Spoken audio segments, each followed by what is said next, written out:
The Be That Lawyer podcast expands your knowledge. Hey, everybody. Welcome to Be That Lawyer. I am Steve Fretzin, your host, and I'm just so happy to be here with you once again. We've just hit over 300 shows, and I was just so happy to see not only the warm regards from my the guests that have been on the show, but also just all the lawyers coming out to tell me how wonderful the show has been and how much it's impacted their lives. And now nothing makes me feel more warm and hearty than that. And, again, you guys, hopefully appreciate that I'm going out and finding and targeting and trying to talk to the best guests, the smartest guests, the ones that have the most value to add for you. And guess what? Today's no different. I've got a fantastic one. Charlene's waiting in the wings. How are you? I'm really good. So glad to be here with you today, Steve. Thank you for hosting me. Yes. But by the way, I didn't say this to you when we originally met, but you have the coolest accent because it's a little French and a little English and it's mixed together. Am I right about that or am I way off base? You are spot on. Actually, there is probably a dash of Americanism as well, because I learned English in the US initially. So I grew up in France, learned English in the US and live in the UK. So there is a bit of a mix. but from my poorly trained ears, I love the combination of the French and the English and the way different words take on either accent. I find it lovely. So we're going to come back in a moment. You guys know this show is all about helping you be that lawyer, someone who's confident, organized, and a skilled rainmaker. And as we like to do, we're going to start off with our quote of the show. And Charlene was so kind to send this over to me. And it's unique in the sense that it's something you picked up in your meditation journey to India. And it's the fastest track to burnout is chronically overdoing and pathologically underbeing. And man, that's a little bit deep. I mean, that's kind of heavy. So, it is. What were you were doing that? Well, meditation in India. I don't think you get anything deeper than that, right? That's it. I'll tell you something, Steve. It was quite the challenge for me. I went to India just after deciding that I was going to let go of my career as an attorney, specifically as a litigator. So all I did is talk and litigate for a living. And here I am in India meditating, asking to be still and silent, which was extremely challenging. Yeah. And it really dawned on me there and then one of the reasons I burnt out when I did was because I was in this constant state of to do. And I totally neglected my to-bes. Yeah. So I think to be is, what is that? Is that that's being in the moment with your family, being in the moment with the activity that you're engaging in, and maybe not thinking about all the things that you're not doing, but thinking about the one thing that you are currently doing. Is that kind of the take on that? Spot on. It's the essence of presence, really. It's being aware of the moment that you're in. And it's the state where there is an absence of anxiety. What do I mean by that? Anxiety, by definition, is reminiscing the past or worrying about the future. There is very little or even zero room for anxiety when we are in the moment, because there is only the here and the now. And those moments are very small and we often don't capture them, right? Because we're constantly running into the next direction, the next goalpost, particularly if we are high achievers, as many of our listeners are, as top attorneys. And then it's always the what's next instead of what now. Yeah. And one of the things I love about meditation, and I was practiced under transcendental meditation, which is just one form of many. But the thing that I always remember standing out is that and lawyers may feel this way, that you're on the rockiest sea and the greatest storm that could happen on the top of the ocean, boats being thrown around left and right. And when you do meditation properly, you're down 500 feet under the surface where everything is calm, like there's no storm at all. And that's a place to be in the moment that most people have a hard time getting to because of all to your point, the anxiety and the worry and the things that are, cooking on the to-do list. So true. I also find that the reason I bring it back to the state of being is because meditation has a bit of a bad rep, particularly amongst the legal community. And what I mean by that is, a lot of us think it's a bit fluffy, a bit sentimental, a bit off the wall, woo-woo. If I remember back my, days as a hardcore litigator and you told me meditation, I would have just ran away and thought it was Yeah. hilarious. So I'm just being really candid. But when you tap into it and you learn the neuroscience behind it and the science behind it, you can't not be amazed by the result. But still, the label of meditation in itself can be off-putting to the lawyer's brain because it's hard to grab onto a concept that we don't really know what we're trying to achieve, because by essence we're not trying to achieve, and that's very triggering, right, to someone that wants to do a lot and do many things. So that's why I really say to my clients, look, forget about meditation, call it just being here, just practicing beingness, stillness, presence. That's it. Yeah. And it's hard to do that now more than ever with all the communication devices and social media and everything that's buzzing around our brains. And we sometimes just have to, and I know like there's people that go away on vacation but they're working on the vacation, or they're going on vacation and they're not really in the moment, with the, in this, at a site or a destination that's beautiful, or there's historic, value there and all that. But it's unfortunate. But let's get into the main point of our show today, which is first of all introducing my guest, who you've already heard a little bit, Charlène Gisèle. Not Gisèle, Gisèle, and you are a burnout advisor living in the UK. And we had a fantastic conversation leading up to this interview today, and I'd love to have you share a little bit about your background. How did you get from being that, trial attorney litigator to the place where you're now working with attorneys on burnout? It took a bit of a journey, Steve, and it was actually prompted by a life event. So I started my career rather unoriginally, I would say. When I was a little girl, I saw my dad being super successful, and I wanted to be just like him.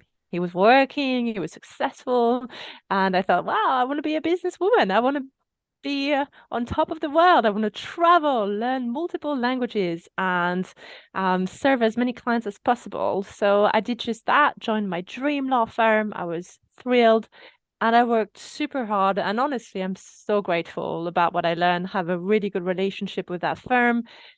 But the intensity was not sustainable because I didn't set boundaries. I very much feel 100% responsible for what happened there, in the sense that I completely neglected my self-care, completely neglected my personal needs, passions, and anything that really made me me in the first place. But I still completely neglected the fact that I felt the way that I did, and kept on pushing harder and harder, and kept on building more and more, and kept on working harder and harder, up until the point where my father, who had inspired me to become a lawyer, had a burnout-induced heart attack. And that was really a catalyst for me. Yeah. And that's unfortunate that it takes a life event to kind of open up our eyes to see what's happening. And I've had multiple life events that have done that for me, and I think they help craft who we are. However, it's also nice to make a change without having a tragedy happen, or without having that type of life event. So lawyers are, notorious of all the industries, the legal industry, of having burnout. What are some of the drivers to that burnout that you felt and that you're seeing in the clients that you work with today? Time recording. Time recording is very stressful for many of us, and digital ways of working more and more so. And also just the lawyer's brain in itself. As lawyer, we are professionally trained as early as law school to think of the worst case possible scenario, to actually look at any situation and find a way out, find a solution, and play devil's advocate, and make sure that we look at things of really different angles, and we're 3, 4, 5 steps ahead so that we can serve our clients in the best possible way. That in itself wires us with quite a strong predisposition for pessimism, negativism, and catastrophic thinking, because we're effectively trained to think in terms of worst case scenario, which is awesome for business because we're super diligent advisors. We're really good at troubleshooting, finding creative solution. Not so awesome for our personal life because everything become catastrophic. Yeah. And very often when I talk to attorneys, I ask them, hey, how was your day today? Well, this went really wrong. This was awful. And this was just a nightmare. And I'm completely overwhelmed. And this didn't work. And then I just investigate and investigate. Oh, that sounds like that was really good. Oh, you won this case. Oh, wow, you got this amazing client feedback. Oh, wow, that was a success. Oh, yeah, but. Oh, yeah, but. Yeah, they can't stop to smell the roses, right? No, and Yeah. they down negotiate their success because they're already looking up on the horizon of the next case and the next client and the next trial and the next Yeah. arbitration Yeah. and the next litigation. Yeah. Ah, Yeah. My wife catches me doing that. Like, I'll talk about something that didn't go right because I'm not a perfectionist, but although I have a perfectionist lawyer father, but I just feel like if I'm not pushing myself, then I'm falling behind, when in fact I have so many wins and so many, wonderful things in my life that I just need to be in that. And doesn't mean you can't be committed to get accomplishing goals. But I think sometimes we're just so driven, right? I feel like I'm so driven that I sometimes don't stop to really take that moment. and you're not alone. That's what I hear. Look, we can put it in very simple terms. We all have several voices in our head. I know that sounds very schizophrenic, but I mean, when we're No, we mentally do. well, We do. we do. Yeah. We all do. And roughly, we have at least two. Well, sometimes have many more, but let's say we have two. We have one that is the worst critic, the nagging voice, that one that's going, you didn't do a good job, that's not good enough, what if, could have, would have, should have.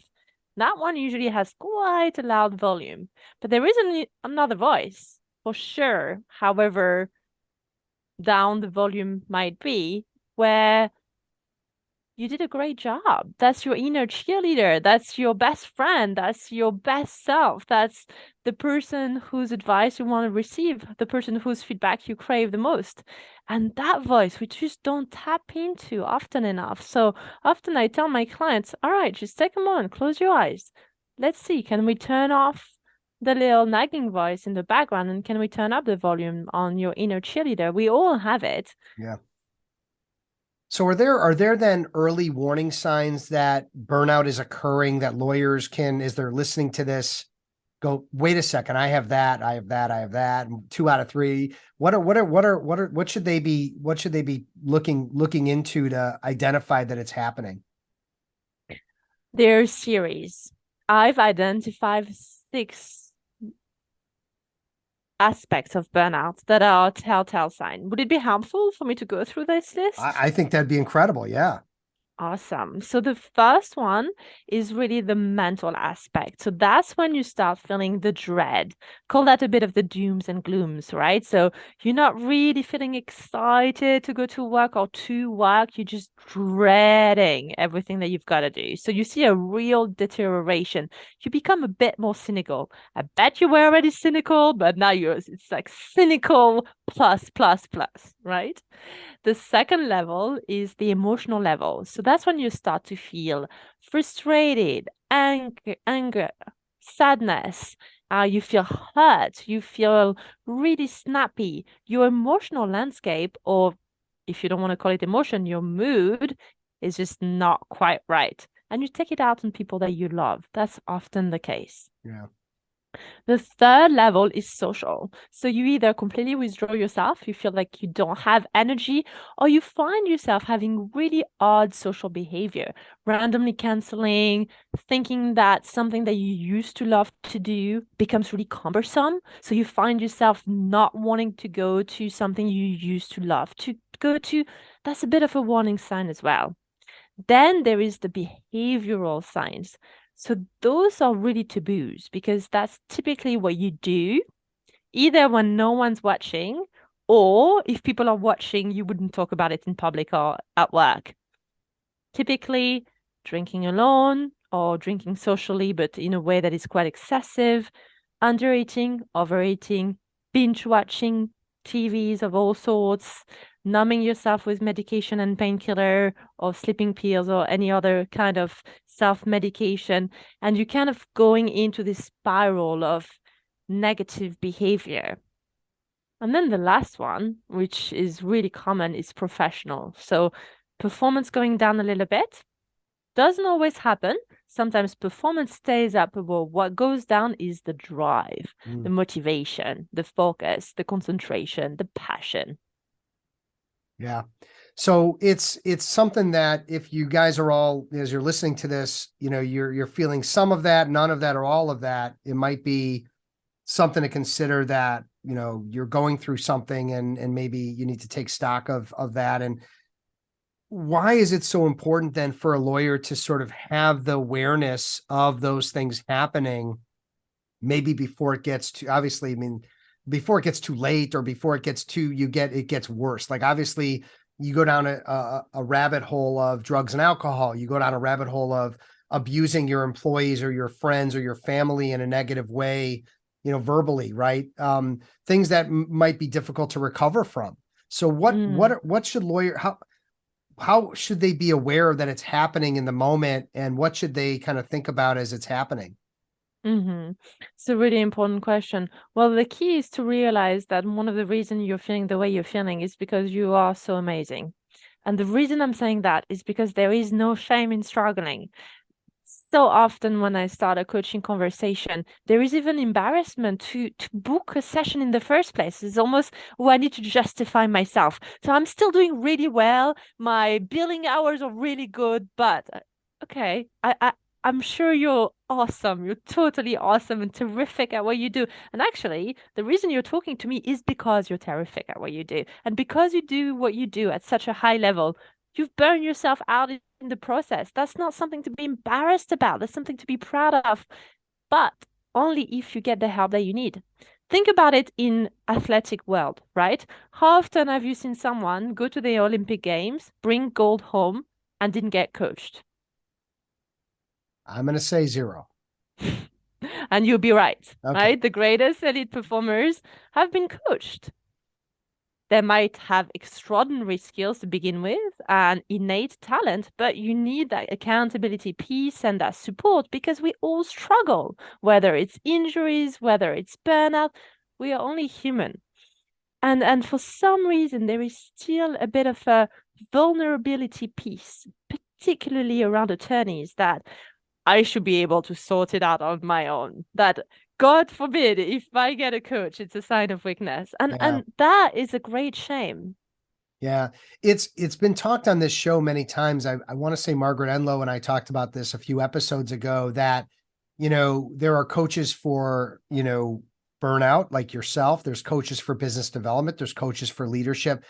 And there definitely is still, even though I think it's better now than it was, say, even 10 or 15 years ago, there's definitely still a good percentage of the legal community that feels that it's like, hey, they're like almost being like have to be in therapy on a couch, like where everyone's going to look down on them because they're getting help and they can't do it themselves and they're not the superstar they thought they were, when it's actually the opposite. But we can't tell them that. They almost have to come to that understanding themselves at some point. Well, all my clients are superstars. I genuinely believe that, and I genuinely see that in every single one of them. And the gift of being a superstar is brilliance, but the curse of being a superstar is that you overcommit.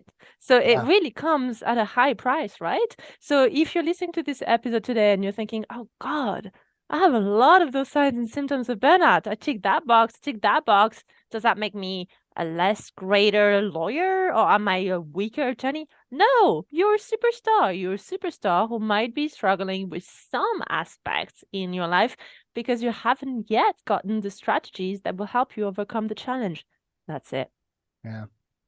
Well, and it all leads to, us discussing, what are some things, home remedies, if you will, that lawyers that start to recognize it's either happening or it's going to happen. It's happening. It's happened before. It'll happen again, that they should start considering ways to deal with it, ways to start, obviously we'd love them to talk with you, but if somebody isn't right quite ready for that, what are some things that they can do sort of on their own to get in a better position or better place than maybe that they might be feeling today? Brutal honesty. I would say step one, if you don't want to get external support, and by the way, external support is not just professional coaching. You could go to peers, you could go to masterminds, you could go to roundtables, you can get, that level of peer mentorship and sponsorship that is hugely helpful, because when you are amongst peers of the same status, it's easier to be vulnerable because other people in the room are of the same status. And I just want to mention, since you said that and not me, that I'm currently running 5 peer advisory roundtables, and I can tell you, as an observer, not as a participant, but as an observer and a facilitator, the conversations they're having in a confidential environment with people that they trust, and they share their feelings, they share their challenges, they share their best practices, that they don't get that at their firm. They don't get that from me in my coaching, necessarily, that they're not alone, and that they feel like they're understood, and they feel like they can be open and vulnerable with a group of like-minded and focused people, superstars, to your point. And I'm just putting it out there that has been one of the wonderful gifts that I've had in my life, is being in a position to observe and facilitate those groups. So I love that you said that. And I love that, because I'm seeing that and feeling that every single month with the groups I have. So important. I can't highlight the importance of roundtable, peer group, mastermind, especially facilitated, where there is that safe space where you can be heard. You don't need to be validated. Just to hear and be heard is a huge amount of relief. And sometimes some of the clients that I've seen benefit most from roundtable or peers meeting or mastermind are some of the ones that don't say anything.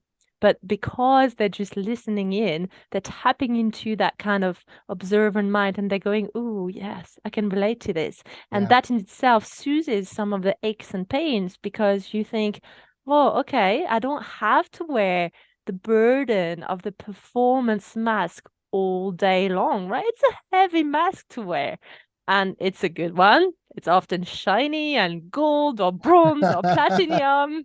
Like a platinum, right? Don't we? It's whatever you want it to be. It's as bright as you want it to be, but I know it's heavy.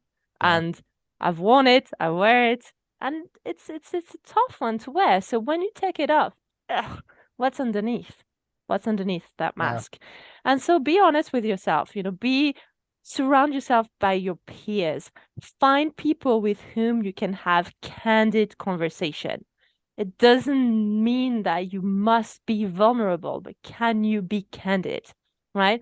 And there is also a big pushback on this idea that, oh, this is emotional and vulnerable and sentimental, and let me get out. A lot of my clients, when I start with coaching, they go, okay, so word of warning, I don't do emotions.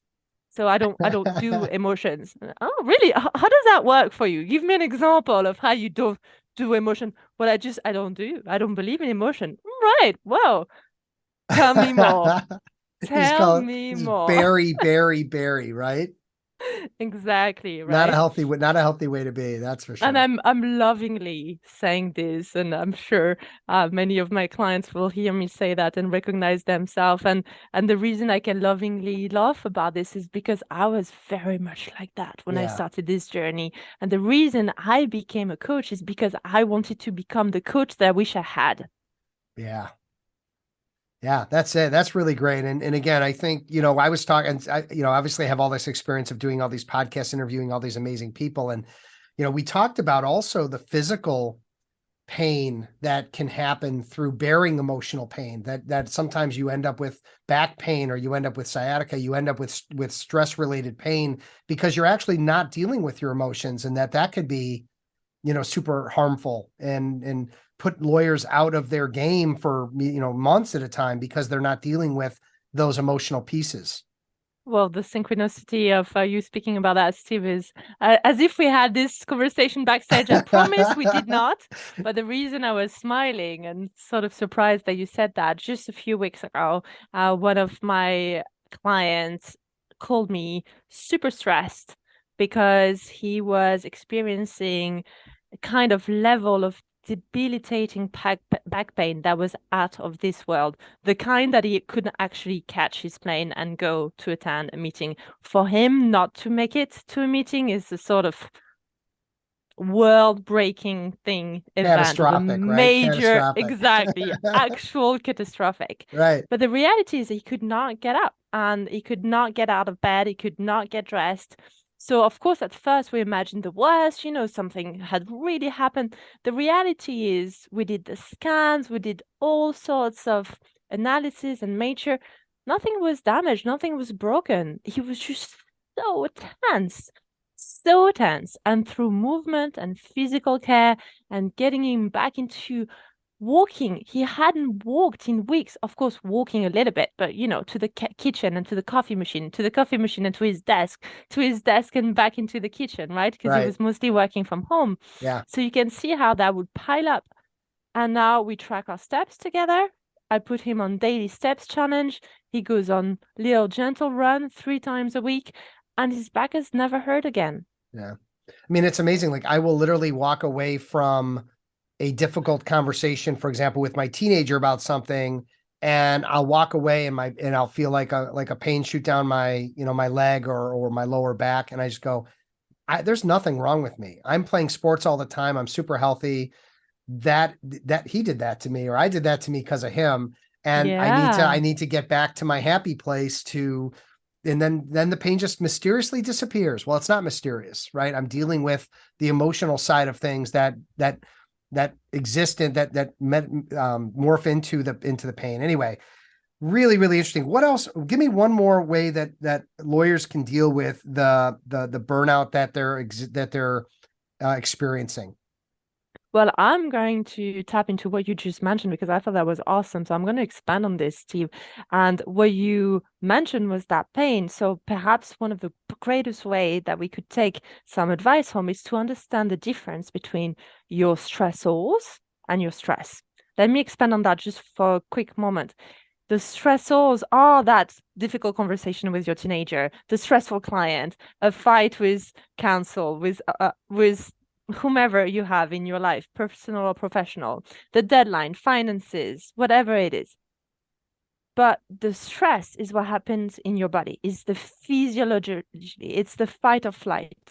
And often we think, so when the deadline's gone, when the fight is over, when the difficult conversation is past, it should therefore follow that my stress, my body physiological stress, should go.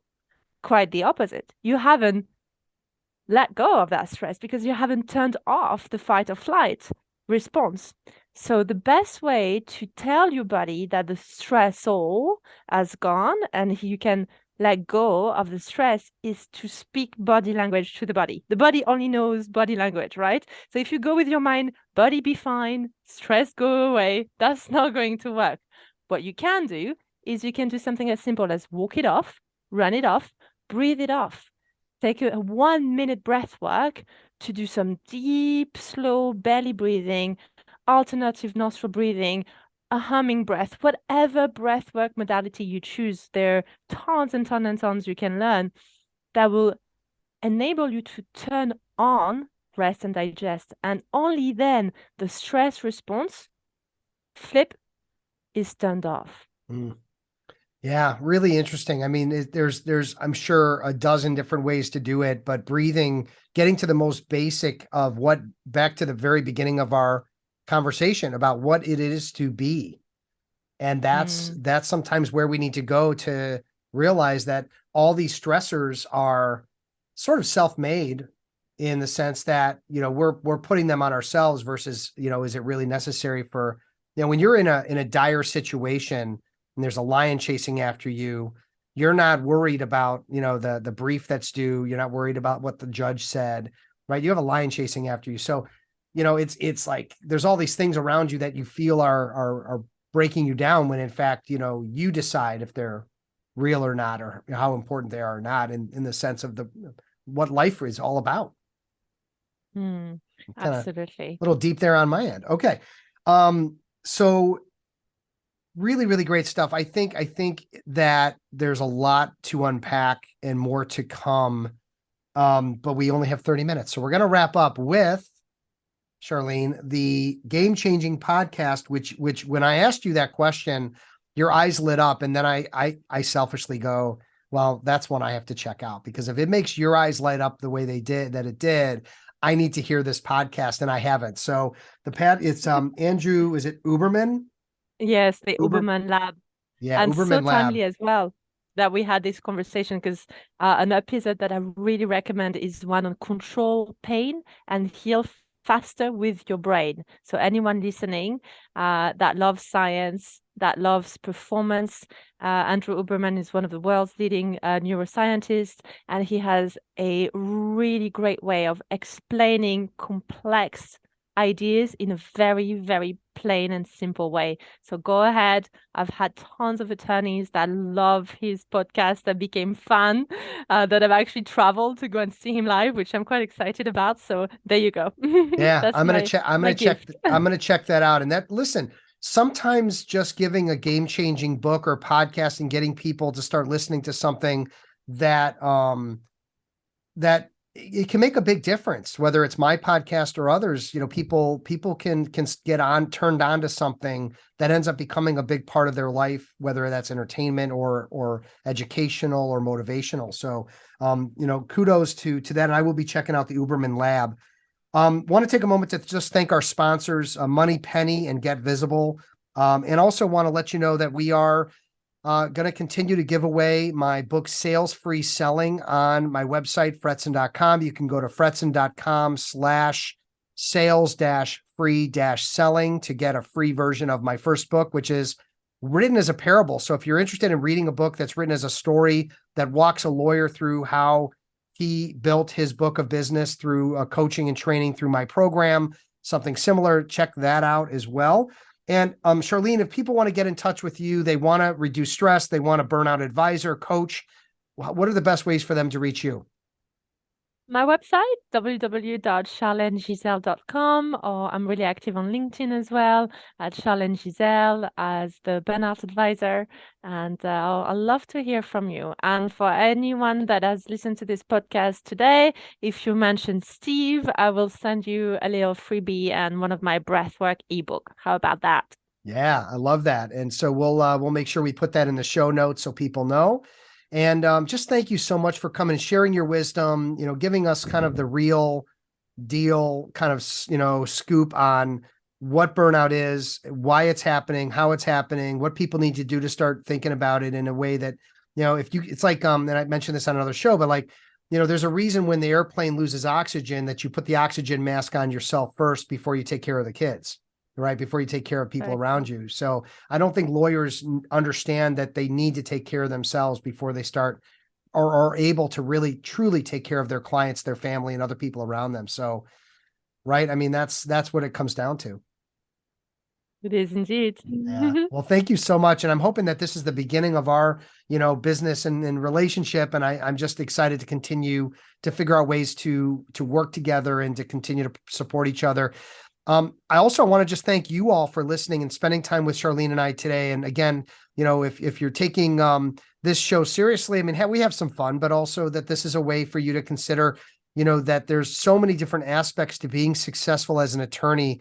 And while we don't talk about, the legal side of it, the actual ins and outs of being a lawyer in a courtroom or writing briefs, we're covering every other side of it. And so, hopefully it's helping you to be that lawyer, someone who's confident, organized, and a skilled rainmaker. Take care, everybody. Be safe, be well. We will talk again real soon.